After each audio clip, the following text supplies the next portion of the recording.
Today I want to share information regarding this large, inexpensive wreath that I made.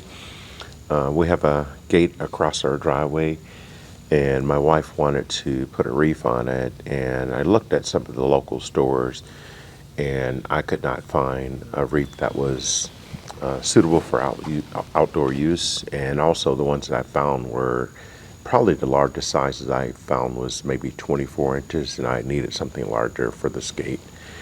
What I decided to do is make my own wreath, and what I have before me here are the three things that I use for the base. This here is PEX pipe.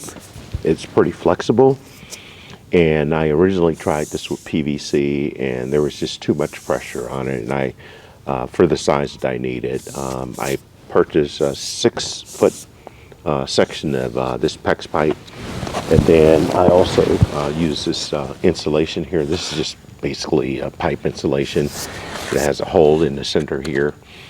This is a 1/2 inch size, but this PEX is 3/4, so I had a larger piece of this insulation that I use, and basically just inserted this into the hole, pushed it all the way through. Again, it's 6 feet long, and then these couplings here are for this 3/4 inch PEX pipe.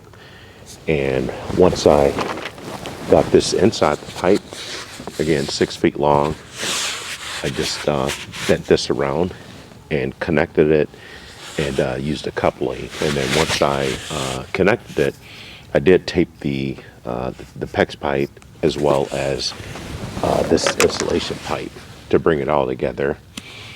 And it worked out pretty well. And then once I got that connected, what I did, I purchased 50 feet of this garland that you see there from Walmart. I think it was maybe $10 for the garland, and the bow was not much at all. I can't remember exactly what I paid, but it was not much. And I think I wrapped it at least twice with the garland. It's very, very sturdy, and it works great. Looks great also. I think my wife wants to put a little bit larger bow on it, but overall very pleased with how it came out. Very inexpensive to make. The PEX and the insulation were not very much, and the couplings were just maybe a couple of dollars or so. But this garland is, this wreath rather, is about 3 feet wide, so very, very large wreath. Not very expensive to make, and it looks as good or better than anything I can find in the store, especially for outdoor use. So just wanted to share this video with you, just in case you're interested in making a beautiful large wreath like this one. Let me know if you have any comments or questions. Drop them in the box below. Thanks for joining.